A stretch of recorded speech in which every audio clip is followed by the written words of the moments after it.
o tema do nosso programa, o título que nós escolhemos para conversar no programa de hoje, o título do tema, ele inspira curiosidade. Nós vamos falar sobre os 3 inimigos da alma. Os 3 inimigos da alma é o tema do nosso programa Eclésia de hoje.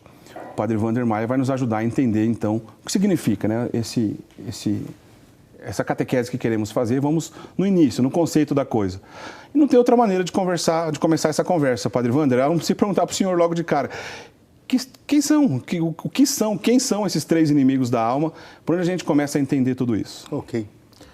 Eric, a primeira coisa importante a dizer é que o tempo inteiro Nosso Senhor alertou que tivéssemos cuidado, estivéssemos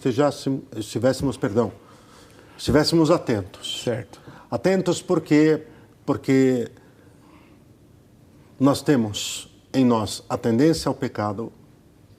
O pecado original deixou em nós uma fenda que vai sendo preenchida pela graça de Deus, pela obra de Deus, pelo fazer, pelo mover de Deus. Nós temos em nós, junto à tendência pessoal ao pecado, a consequência do pecado original, nós temos um ambiente, a realidade ferida por esse mesmo pecado, que leva a um comportamento dissonante, distante de Deus. A isso se dá um outro nome, já vamos desdobrar, e nós temos aquele antigo inimigo. Como dizia o grande São Paulo VI, aquela serpente maldita, o dragão infernal, aquela serpente venenosa que quer nos levar para longe de Deus, quer que percamos a nossa alma. Nosso Senhor disse claramente, olha, já de cara aqui, que adianta ao homem ganhar o mundo inteiro se perde a sua alma. O que dará o homem em troca da sua alma? Então, quem são os 3 inimigos da salvação? A carne, o mundo e o demônio. Então, esses são os 3 inimigos da alma que a gente vai conversar no programa de hoje. Por excelência. Tá. A carne, o mundo e o demônio. Agora, preciso entender o que é a carne. A carne é o corpo, senão muita gente vai, se tira uma conclusão errada disso, olha, isso aqui dá pano para manga. A carne é o corpo. O que é o mundo? O mundo é o que está aí. Quer dizer, o mundo foi criado por Deus e Deus viu que todas as coisas ao criar eram boas. E o demônio, aí a coisa já é objetiva e simples. Mas é preciso entender muito bem, vai um alerta aqui. O que é a carne e o que é o mundo? Vamos entender, então, vamos dar passos para o entendimento disso. No decorrer do programa, o senhor vai explicar cada conceito desse para a gente. Mas é que eu disse aqui no início que essa história não é nova, né? Não. Para pensar do jeito que o senhor acabou de explicar para a gente, assim, pensar em 3 inimigos da alma, né? A carne, o mundo e o demônio. A gente consegue identificar na história da igreja quem começou a explicar isso dessa maneira ou a botar isso numa categoria para que possa ser acessível para toda a igreja? Ok, nós já vamos retomar a questão dos inimigos enquanto aquilo que deve ser combatido. E quer dizer, se há inimigos, precisam ser combatidos. E aqui nós estamos falando daquilo que pode fazer perder a nossa alma. Agora, a igreja, ela recebe do Filho de Deus a revelação perfeita sobre tudo aquilo que devemos crer e como devemos viver para que sejamos salvos. Então a igreja recebe a revelação de forma plena. Cristo é a revelação total, definitiva de Deus. Certo.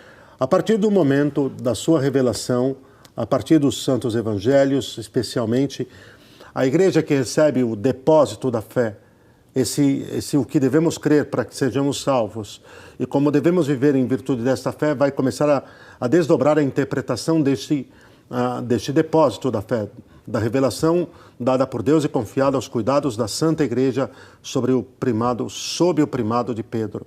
O que acontece é que, num primeiro momento, os padres da Igreja, e aqui desde um primeiro momento, e aí nós vamos ter um pico em João Cassiano, e não só João Cassiano, depois é preciso pensar em São Macário, em São Máximo Confessor. Eles já vão desdobrando e vão conseguindo esmiuçar e explicar em figuras, em analogias, em comparações claras, no que é aquilo, o que são esses inimigos e como é que eles operam.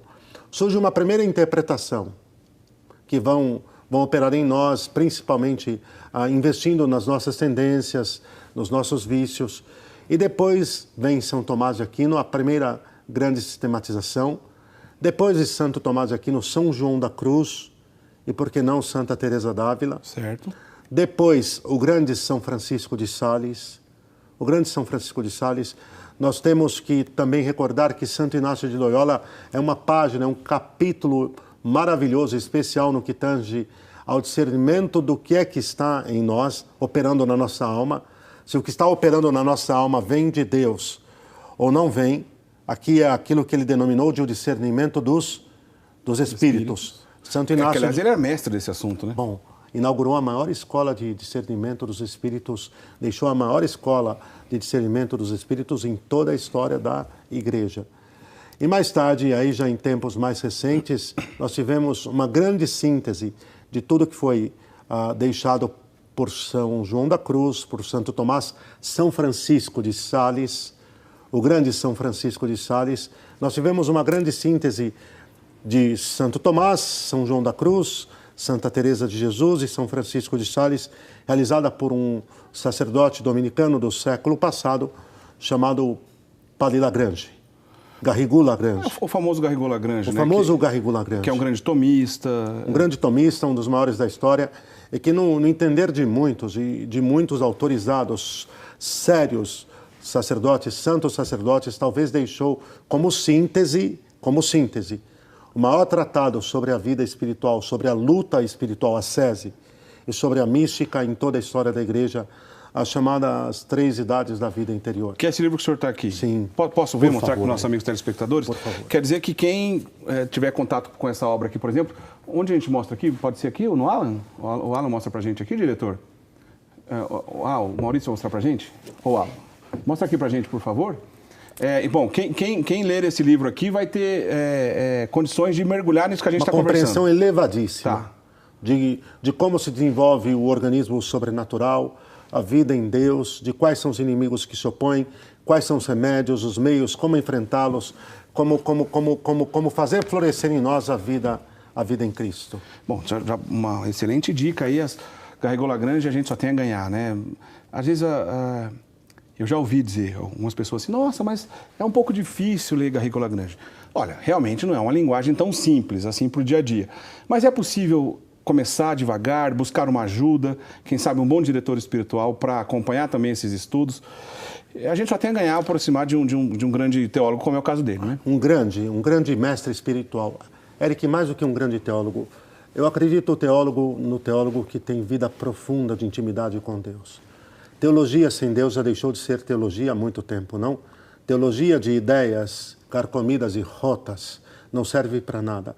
O que acontece é que, tanto quanto no caso de um Santo Tomás de Aquino, no caso de uma Santa Teresa de Jesus, mais de São João da Cruz, aí sim, porque também era sacerdote, e no caso de um São Francisco de Sales, é que tinha uma vida de intimidade com Deus, de contemplação estupenda, e então entendeu as coisas de uma forma muito clara, não só pelo estudo, mas pela via contemplativa também.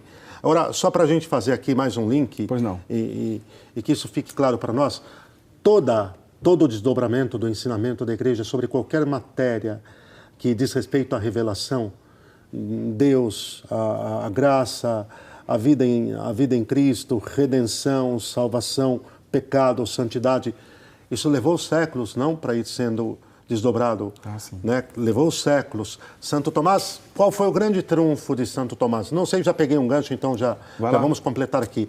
É que Santo Tomás faz uma síntese excepcional de todos os padres da Igreja. Não como uma novidade. Santo Tomás é síntese. A sua capacidade de síntese, ele pegou tudo aquilo que vinha ensinado antes, sobre a vida espiritual, por exemplo, mas, sobretudo, todo o ensinamento católico, mas aqui sobre a vida espiritual, e ele sintetiza. Depois dele vieram outros que vão fazendo essa síntese de toda a tradição da Igreja e com uma riqueza, com uma profundidade, e foi o caso de São João da Cruz. Talvez ele se colocou na ponta da pena de uma maneira mais sistemática mesmo, pela primeira vez, esses 3 inimigos, e como quais verdadeiros inimigos eles vão atuar na nossa alma para arrancar da nossa alma a graça de Deus, a vida em Deus, e fazer-nos perecer e fazer-nos terminar onde? Perdidos. Danados, essa expressão, onde? No inferno. No inferno. É preciso reafirmar, não? que uma alma que morre longe de Deus em estado de pecado mortal estará condenada para sempre. É que é um assunto que quase ninguém quer falar mais, né? Mas é uma verdade que infelizmente existe e a possibilidade da condenação eterna é óbvio que é um artigo de fé e a gente tem que voltar para isso sempre, né, padre?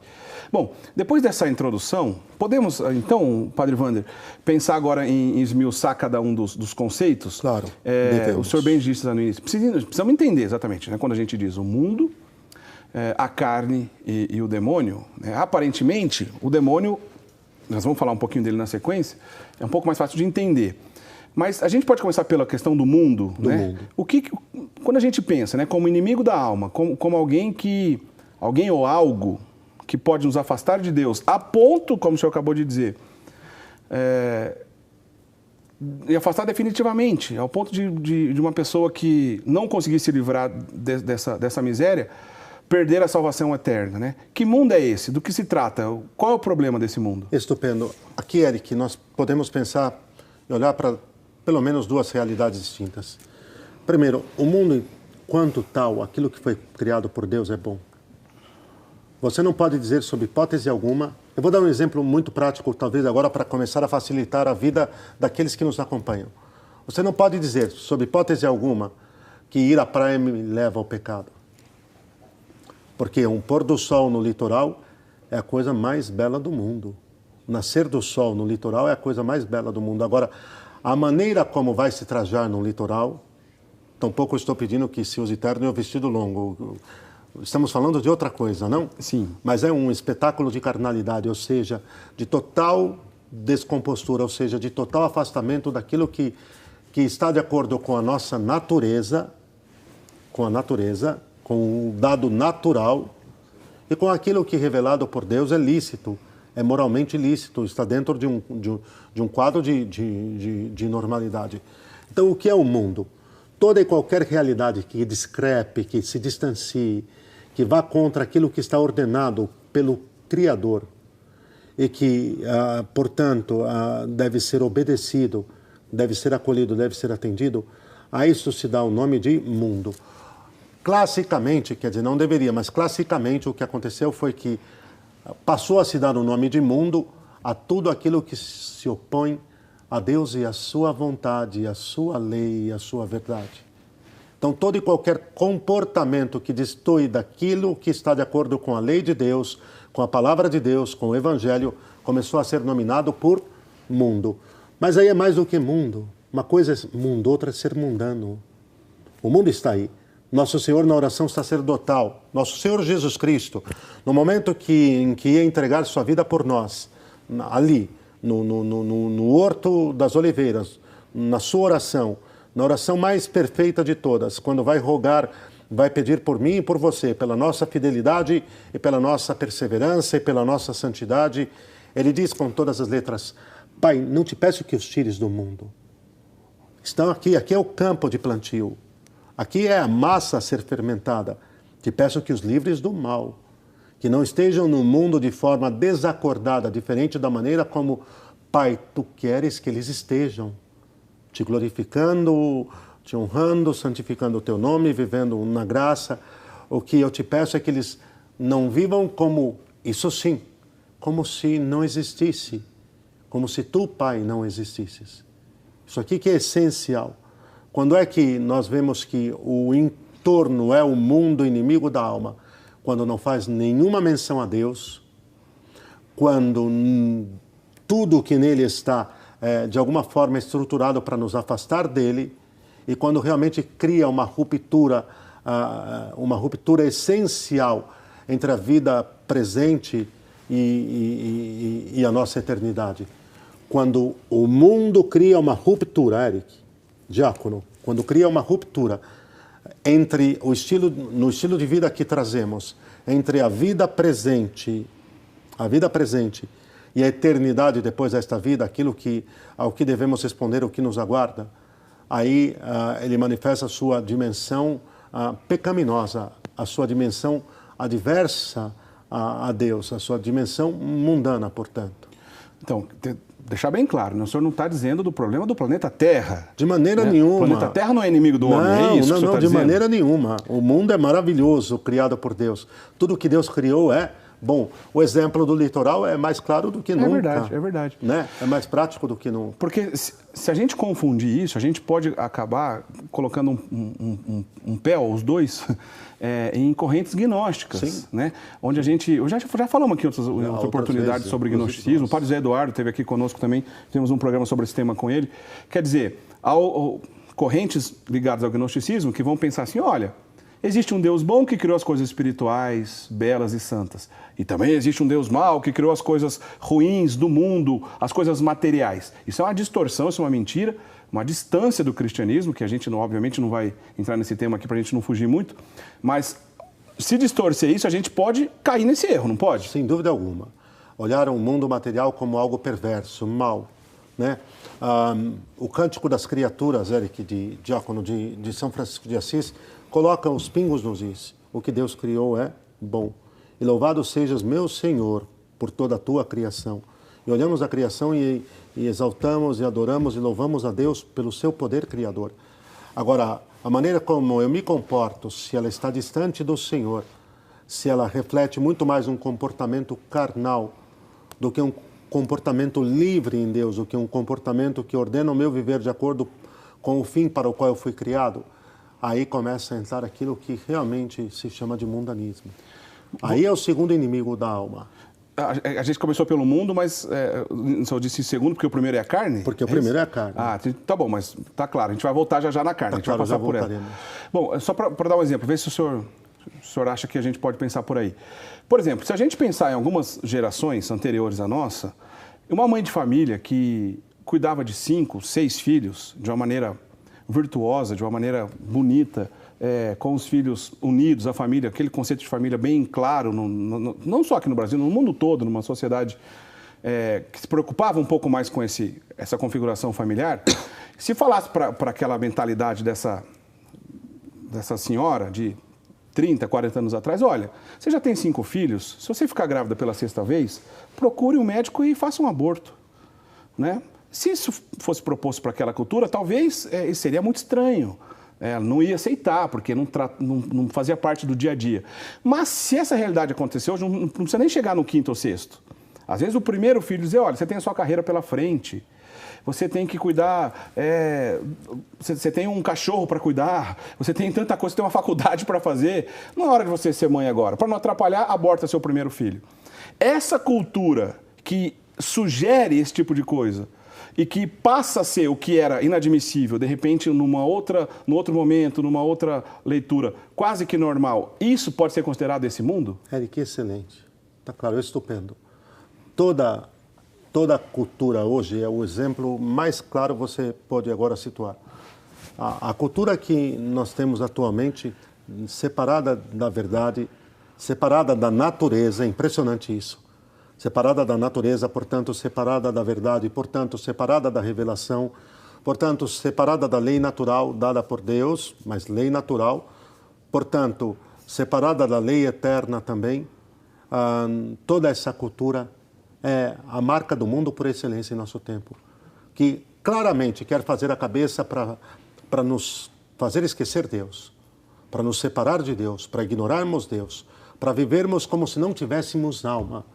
Naquele estilo próprio do que São Paulo já tinha denunciado, comamos e bebamos, porque amanhã morreremos, mas não é assim. E aí ele mesmo vai ressaltar. E cada um diante de Deus prestará contas daquilo que tiver feito. Mas muito boa colocação, Eric, exatamente isso.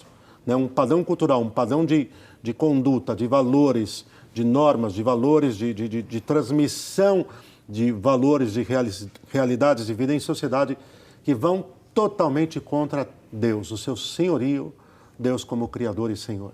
Quando a gente pensa em costumes, né, um conceito filosófico claro, que não é difícil de entender, quando a gente fala sobre a moral. Né? Costume está ligado à moral. Né? A ética é um pouco diferente. Né? O costume está mais ligado à moral. A ética é uma coisa universal, é maior que a moral. Para dar um exemplo aqui simples. Por exemplo, na Índia, se você matar uma vaca, você fere a moral daquele povo. Mas não é contra a ética comer um bife aqui no Brasil. Né? Para entender que a moral está ligada a uns costumes de um povo, de uma região, de uma religião, de uma cultura, mas a ética é algo maior que isso. Mas quando o senhor falou em cultura e costumes, a gente está, obviamente, pensando em moral. A gente pode dizer que a moral vigente na nossa geração é uma moral mundana? Eu diria nem isso, Eric. Me permite fazer um afrontamento positivo ao que você está colocando? Não, é que a questão aqui, eu creio que... Não, você citou muito bem, Eric, mas não é essa. É que o que não está tutelado pela moral revelada, a moral una e única, revelada por Deus e confiada como derivação da fé à Santa Igreja, quer dizer, a verdade revelada é esta, naquilo que deveis acreditar. E como consequência daquilo que deveis acreditar, a maneira como deveis viver é esta. A isso se dá o nome de moral. Certo. A vida que deverá se ter em virtude, em razão daquilo que se acredita. Que é um conjunto de normas de acordo com essa crença, né? Perfeito, perfeito. Então, quando você tem um conjunto de costumes ou que vão totalmente contra isso, aí eu creio que a chave é esta. É mais ou amoral ou imoral. Entendi. É mais ou imoral ou amoral. Imoral no caso em que se sabe que aquilo é errado e se assume fazer aquilo de forma explícita. Você ficou um pouco relativizado, né? A moral é quando está relativizado. Imoral é, eu sei que é pecado o sexo antes do casamento, eu sei que é pecado utilizar drogas, eu sei que é pecado roubar, mas eu escolho fazer. Eu quero fazer e ponto final. Quer dizer, ainda aqui tem um detalhe, é que se poderia pensar que uma pessoa quando escolhe o pecado está escolhendo o mal, e isto porque, no fundo, estava pensando que preencheria o seu desejo, a sua ansiedade, o seu anelo por felicidade com um bem que não vai poder preencher nunca. Mas vamos deixar isso aqui, senão vai largar muito. O que acontece, Eric, é que uma parte razoável de pessoas, quando optam por um determinado caminho, são amorais. Não tem código nenhum de conduta, quer dizer, não acreditam que haja algo objetivo. A isso se dá o nome de relativismo, o relativismo moral. O relativismo não afeta só a questão da crença, muito pelo contrário, porque afeta, primeiramente, o viver das pessoas. Se trata, antes de tudo e de mais nada, de um relativismo mesmo de ordem moral. Existe um sacerdote jesuíta que muito profundo, Padre Leonel Franca, está em processo de beatificação. Certo. Sacerdote jesuíta nascido do Brasil, de um tempo atrás, já de algumas décadas atrás, e ele dizia, por exemplo, todo mundo crê até o 6º mandamento. Isso aqui dá pano para manga. Interessante. Todo mundo crê até chegar no 6º mandamento. Não pode fazer sexo antes do casamento, por quê? Eu não posso me casar mais outra vez, por quê? Por que eu tenho que manter a fidelidade? Por que um só esposo e uma só esposa? Por que não pode ser inseminação artificial, fecundação in vitro? E é sempre não pode, e nunca a medida é o amor. Nunca a medida é prismar, é olhar através da ótica do amor. Mas daí você vai longe. Então, quando as pessoas ao meu redor, quando os meios de comunicação, os livros, resumindo, a cultura... deixa quase que normal, não, isso não é bem assim, isso era coisa do passado, a gente não precisa se preocupar com isso mais. Esse incentivo ao distanciamento de Deus e da verdade, chamamos de mundo. Chamamos de mundo. Quando tudo o que coordena, tudo o que orienta, tudo o que norteia a nossa vida e a nossa conduta em sociedade, trabalha para romper, criar uma ruptura fatal com Deus, esse é o espírito do mundo. A isso chamamos de mundo. Entendido. Mas, falando do primeiro desses 3 inimigos da alma, que é a carne, da mesma maneira que o senhor começou explicando no bloco anterior, né? De que o problema do mundo não se trata da criatura, planeta, terra, etc. A mesma pergunta eu faço para o senhor em relação à carne. Essa carne que é inimiga do homem, é o corpo humano? Nunca. Isso aqui fica muito claro. O corpo é sagrado, criado por Deus. Como o corpo de um bebê, de uma criança, de uma criança de 2, de 3, de 4 anos, pode ser seu inimigo. O corpo é sagrado, Eric, e faz parte daquilo que nós somos. Nós somos corpo e alma, que é preciso resgatar o dado antropológico natural e revelado por Deus de uma forma claríssima. Deus nos fez corpo e alma, nós não somos só alma. Isso aí recairia de novo na tendência a um certo gnosticismo. E nós não somos só corpo. Os que vivem como se fôssemos somente corpo, o seu estômago é seu Deus, são inimigos da cruz, são inimigos da obra do Senhor, são inimigos do amor, é uma coisa. Outra coisa é pensar que aquilo que Deus criou, que é bom e que é bom, deve ser desprezado. Olha, isso é tão sério, me permite, Eric, que isso dá vazão, por exemplo, e é por causa do gnosticismo, é que o Espiritismo é uma doutrina gnóstica.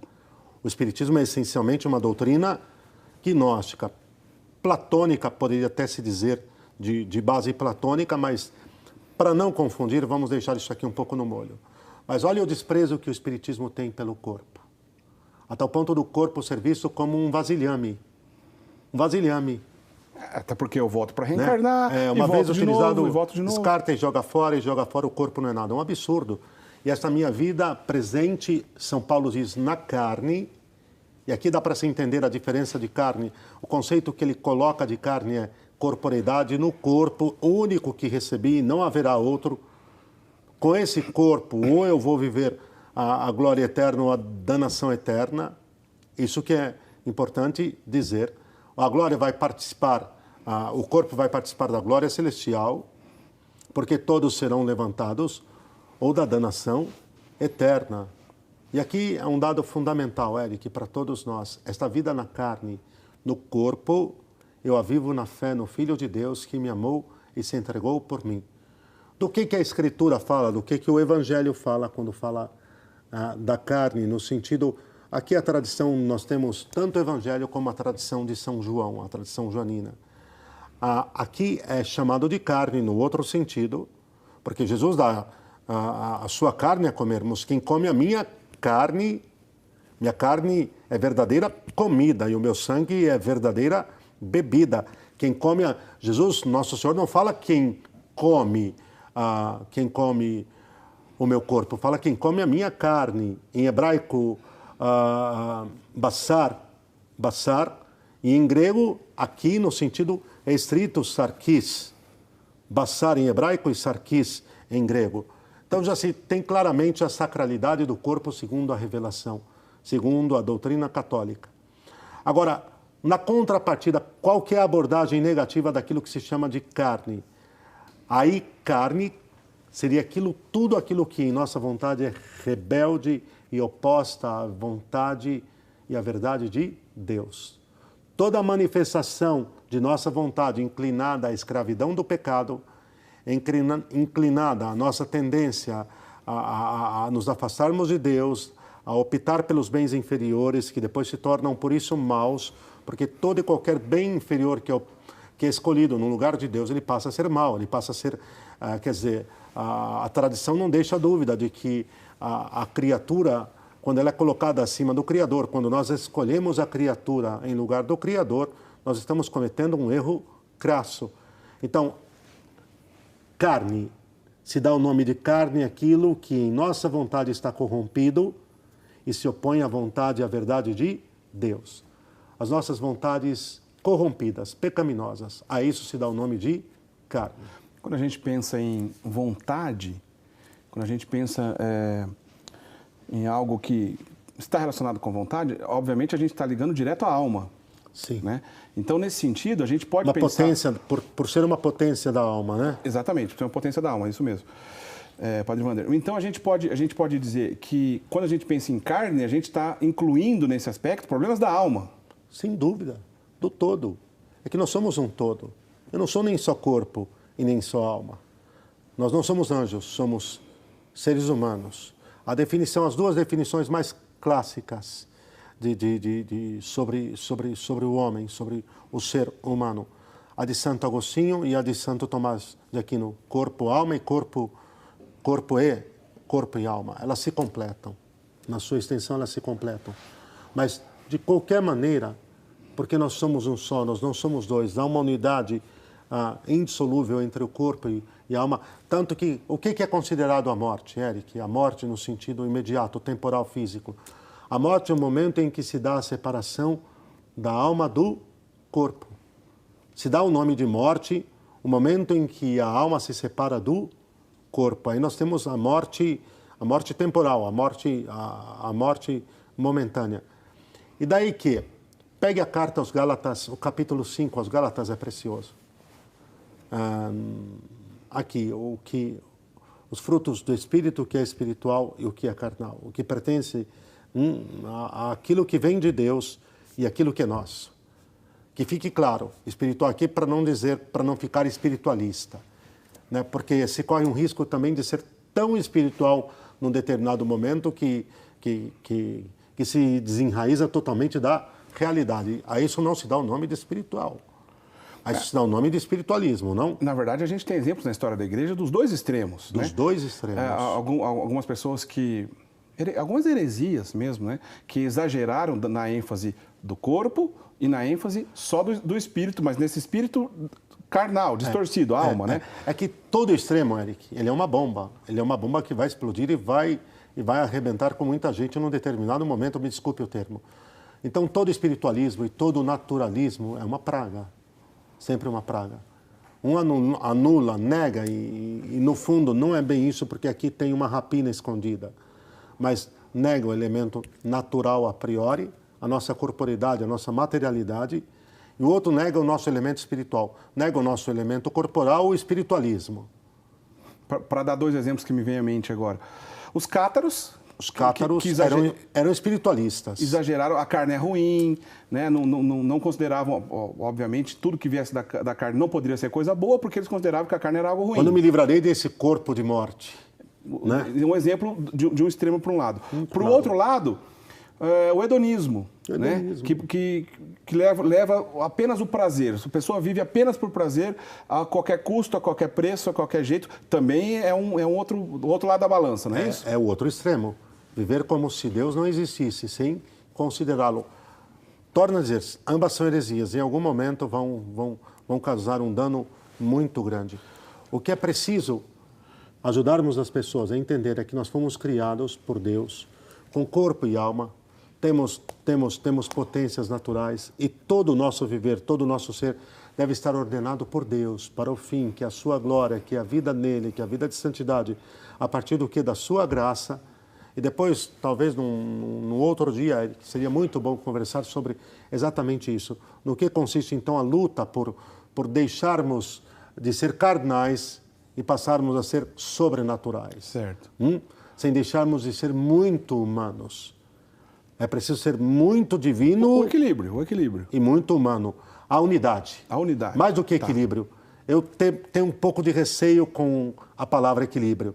Ela pode ser instrumentalizada muito facilmente. Entendido. Porque quem tem uma tendência a desprezar também a vida em Deus, a fé em Deus, quando pega alguém que leva muito a sério a sua vida espiritual, tende a qualificar isso como desequilíbrio. Não é isso.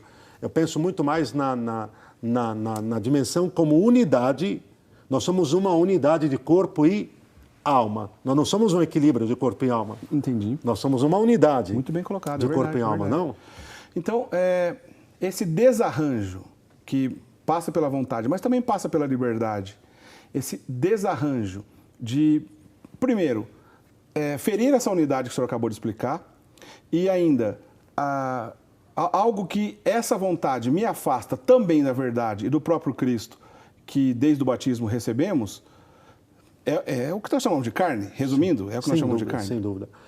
Vale ainda ressaltar, quer dizer, quando nós falamos da carne, de toda essa vontade rebelde, de toda essa tendência a se opor ao Deus, o que nós precisamos viver é uma conversão a Deus e uma aversão ao pecado.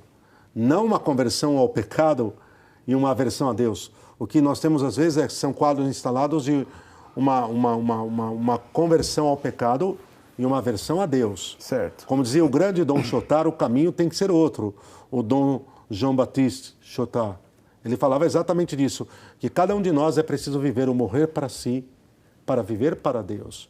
E aí o papel das mortificações. Bom, já vamos entrar nisso, Eric. Como enfrentar isso tudo. Agora, um detalhe, se nós temos 3 inimigos, e aí já deveríamos abrir, porque nós temos a carne, as nossas rebeldias, as nossas inclinações más, né? Se nós temos o mundo, o status quo, o ambiente que nos cerca, que está corrompido e que está inclinado também a cooperar para que nos afastemos de Deus. Nós temos um mentor, nós temos uma mente que vai trabalhando para operar isso tudo muito bem, para produzir o seu fruto final, que é a nossa danação eterna, que é a nossa condenação, que é a nossa perda definitiva, que é o demônio. Antes ainda da gente entrar no assunto do demônio, só para ficar mais claro que eu pensei em um exemplo. Por exemplo, um animal, quando ele está com fome, ele vai comer para se saciar, né? Um cachorro, por exemplo, ele está com fome, ele vai comer, ele vai sentir prazer, alegria, saciedade e basta. O homem, ele tem uma relação com a alimentação não necessariamente só para pensar em matar sua fome, né? Muitas vezes atrelada ao prazer, atrelada ao exagero e outras coisas, desdobramento disso. O cachorro que não é dotado de alma não tem condições de entender o que é certo ou errado, o bem ou o mal que isso pode fazer, mas o homem tem. E pode colocar, por exemplo, um prazer desordenado, no caso da alimentação, em algo que atrapalhe, que pode, inclusive, afastar esse homem de Deus, das verdades eternas e do bem comum. Nesse sentido, o prazer é sempre pecaminoso? Não, sob hipótese alguma. O prazer não é mau, porque está associado à nossa natureza humana, porque somos corpo também. Eu como um bife muito bem feito, e porque a criação é boa, o prazer é uma das formas como Deus, na sua paternidade imensurável, infinita, permitiu que fôssemos também cuidados. Quer dizer, prazer não é sinônimo de pecado? Nunca, nunca foi. A relação entre o homem e a mulher, quando os dois têm intimidade dentro do matrimônio, vida conjugal, sagrada, portanto, é tão belo e é tão santo isso quando unido a Deus, quando tutelado pela graça de Deus, que Deus não tirou o prazer, muito pelo contrário. Foi a maneira que também Ele colocou em ambos para garantir que se procurassem e sim, tutelados pela sua graça através do sacramento do matrimônio, pudessem garantir que houvesse o que? A perpetuação da raça humana. Num primeiro momento e no segundo momento, o fim último, que pudessem, então, cooperar para que os céus estejam cheios dos santos, que se revele a glória e a santidade da igreja. Aí o esposo e a esposa, papai e mamãe, católicos, fiéis ao sacramento do matrimônio, cooperam nisso, mas sem perder essa dimensão. O prazer é como que um carinho, um presente de Deus. Também nossa, quer dizer, faz parte um pouco da nossa empiricidade, da nossa materialidade, da nossa fisicalidade. Agora, quando é que o prazer se torna instrumento do pecado? Quando ele começa a ser conduta de vida, regra de vida. Tudo que eu faço buscando o prazer. Porque quem tudo dá ao corpo, quem tudo dá a si, Eric, mas dia menos dia tenho a certeza que nada vai dar a Deus. Vai terminar dando nada a Deus. Quem tudo dá a si. Eu como tudo o que eu tenho vontade de comer, eu faço o que eu tenho tudo vontade de fazer, eu durmo quanto tempo eu tenho vontade de dormir, isso, a começar que isso já vai dando vazão aos vícios, não? A preguiça, a gula e depois a sensualidade, mas num determinado momento eu estou escravo, eu estou refém dos vícios, a minha natureza está totalmente cerceada pela minha carnalidade. Aí fica mais claro os problemas da carne, né? Sem dúvida alguma, as minhas tendências baixas, rebaixadas, começam a assumir o meu viver. E então, minha vida não está mais disponível nas mãos de Deus para amar, para servir, para me entregar, para ser totalmente generoso e disposto. E aqui nós entendemos claramente, o que é preciso é que haja um combate por ordenarmos todas as coisas segundo o fim para aquilo que fomos criados. Qual a diferença entre nós e um animal irracional? É que nós temos uma alma imortal, transcendente, que vai responder pelos seus atos. E que no seu próprio corpo, então, prestará conta desses atos. O que é essencial nós deixarmos claro para todos é que nós temos um fim, uma meta, e ela é sobrenatural. É a glória de Deus, como dizia o grande Santo Inácio de Loyola. Quer dizer, nós estamos aqui por um tempo, mas nós cumprimos uma finalidade.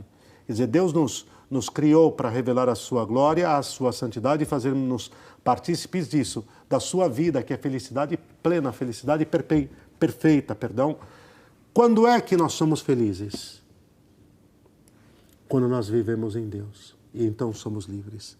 É o grande sermão das bem-aventuranças. Então, o gerenciamento dessa alma sobre o corpo, a carne, de maneira, numa unidade bonita, perfeita, é justamente o distanciamento dos pecados da carne. A gente pode pensar assim? Da soberania da carne em nós. E aí usando, obviamente, a graça de Deus na vontade, na inteligência, né? É que sem a graça, Eric, nós não fazemos nada. Entendi. Nada, sem a graça de... Deus não nos dê, não, a sua... Quer dizer, olha aqui, sem mim nada podeis fazer. Nova luz, ou melhor, resplendores novos para os meus olhos, dessa luz eterna que é o Santo Evangelho. Podem surpreender-me as minhas tolices? Meta eu Jesus em todas as minhas coisas, e então não haverá tolices na minha conduta. E para falar com propriedade, não direi mais as minhas coisas, mas as nossas coisas. As nossas e as dele. Quando nós estamos em Deus, quem está em Cristo é uma nova criatura, as coisas velhas passam. Passam o carnal, passam o subjugado, passam aquilo que está refém dos vícios, passam as gulas, passam as sensualidades, passam as luxúrias, passam as impurezas, passam as iras, passam os rancores, passam os orgulhos, esse aqui terrível, e as soberbas, passam as invejas que levam à mentira e levam às calúnias, passam tudo. Tudo. Quer dizer, comer é algo bom. Exagerar no pecado da gula não é só questão de, além de, obviamente, ser pecado, mas eu estou dando vazão para essa carne que não deve ser alimentada de maneira errada, vamos dizer assim. Olha, eu recebi a formação de um sacerdote da prelazia do Opus Dei, o padre Rafael Stanziano de Moraes, que ele, quando nos deu algumas aulas no seminário de Santo Amaro, ele dizia para nós uma coisa: uma colher de leite condensado é maravilhosa.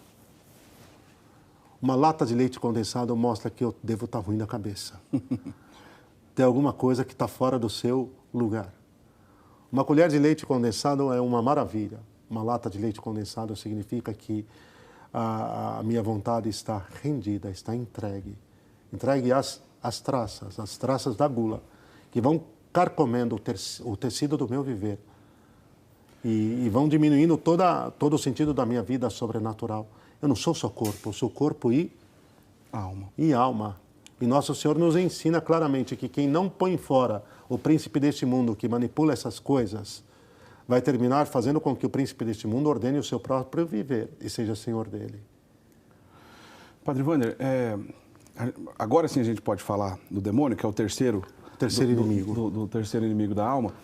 O demônio usa desses outros dois inimigos, a carne e o mundo, para justamente atingir os seus objetivos? Plenamente. Eric, por que ele é o terceiro? Porque, no fundo, nós temos a capacidade de escolher, o livre-arbítrio, que retamente utilizado vai construir a nossa liberdade. Ok? É a reta utilização do livre-arbítrio que vai possibilitar que sejamos livres ou escravos. O que acontece é que, tanto quanto nas nossas respostas a Deus, o livre-arbítrio pressupõe isso, é que o demônio sabe que tem que instrumentalizar-nos a nós mesmos.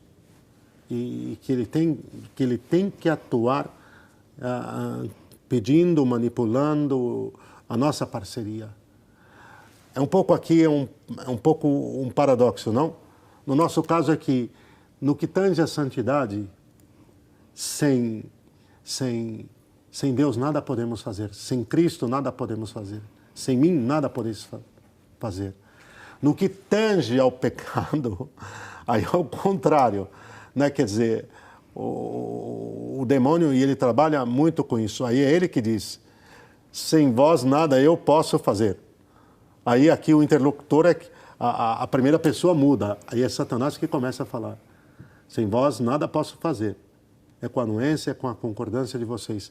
Então, o que ele vai trabalhar muito bem? Vai nos incitar contra o Senhor. Um outro detalhe que fica muito claro para todos nós ele vai jogar na nossa cara isso aqui, Eric. a matéria da obediência a Deus. Obedecer de novo também nesse ponto, nesse pormenor, mas não precisa. Eu não estou aqui com ele no momento, mas para que tudo isso? Está aqui. Está aqui, me permita, vale a pena. Só um minuto. Bom, ele vai dizer exatamente isso. O inimigo diz, vais obedecer até nesse pormenor ridículo.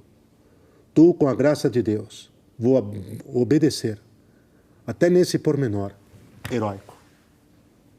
Essa portada na cara dele. Né? Quer dizer, no fundo o demônio vai fazer parecer com que, e esse é o seu trunfo, que nós podemos levar uma vida plena longe de Deus. É isso aqui. Por que comer só uma colher de leite condensado se a lata está diante de você, seu burro, seu bobo? Enfia aí a cara, vai. Não está uma delícia, não está maravilhoso? Pensa assim, olha o sabor que está isso aí. Come, mas com tanta morte no mundo, com tanta violência, com tanta dor, você acha que o problema vai ser em comer uma lata de leite condensado? Ele só faz você esquecer que nesse momento você está aprendendo a viver de forma desordenada. E começa com uma lata de leite condensado e termina amanhã matando alguém. Justamente é o problema da disciplina, do desarranjo. O problema da sese, do endireitar a natureza com a graça de Deus, do ordená-la, do sará-la, do tirá-la do sereis como deuses, do tirá-la do faz o que você quer, faz como quer, faz do seu jeito. Mas quem te disse que tem que ser assim? Quem te disse que tem que ser dessa maneira? Quer ver uma coisa que é muito prática? No nosso caso, particularmente como mestres de alma, uma coisa muito prática no nosso caso como sacerdotes. Você, no seu diaconato, que exerce o pastoreio de almas, mas não tem, no caso, claro, não estamos entrando em nada, hein? Mas a dimensão da confissão sacramental, né, Eric? Não estamos entrando em nada de confissão de nada e de nada e de nada. Certo. O que acontece é que, em geral, as pessoas que estão em alguma crise existencial sempre vão perguntar assim, e principalmente em relação a relacionamentos, em relação ao matrimônio que está numa bancarrota e assim por diante. Mas por que eu não posso ser feliz? Mas qual que é o seu conceito de felicidade? É fazer todos os seus gostos? É que tudo e todos vivam em seu favor? É que você esteja no centro do mundo e da realidade? Esse é o seu conceito de felicidade? Felicidade é que, para você, que contanto que não lhe falte algo, não faz problema nenhum. Ir lá e desviar o encanamento do seu vizinho? É um pouco isso, não? E aí você tem que começar construindo o que você deseja, qual o conceito que você tem de bem, qual o conceito que você tem de felicidade. E colocar isso, Eric, para as pessoas. E tem que ter cuidado para não ser muito conceitual, abstrato, trazer isso para a vida concreta e real, às vezes é um desafio do tamanho do mundo. Nossa, gigante. A gente não tem mais tempo, né? Eu pedi para o senhor nos dar a bênção para encerrar, mas em 10 segundos antes do senhor nos dar a bênção, dos três, qual que é o pior dos inimigos? O pior dos três é a carne. Né? É a nossa desobediência, é a nossa tendência. E dá para lutar, hein? E há remédios. E eu só digo, confissão sacramental e Santíssima Eucaristia. E rosário e vai por aí. Confissão sacramental e Santíssima Eucaristia e rosário e vai por aí e dá para vencer. Sua bênção, por favor, para terminar, Padre Wander. O Senhor esteja convosco. Ele está no meio de nós. Abençoe-vos Deus eterno e todo-poderoso, Pai, Filho e Espírito Santo. Amém. Padre Wander, muito obrigado pela essa catequese que o senhor fez conosco aqui hoje. É um tema interessante, tem muitos desdobramentos. No tempo que a gente acabou optando por esse recorte, mas é um assunto interessante, profundo. O senhor citou diversos santos no início do nosso programa, santos que explicaram bem esses problemas ao longo do cristianismo. Mas se o senhor pudesse indicar desses todos, para quem quiser se aprofundar nesse assunto, olha, quer aprofundar nesse assunto? Procure As Três Idades da Vida Interior, do Padre Lagrange. Aquele livro que a gente mostrou do Padre Lagrange. Procurem isso. É um resumo. É um resumo. Apesar dele não ser santo ainda da igreja. Sim, mas ele vai trazer a autoridade dos santos. Bonito.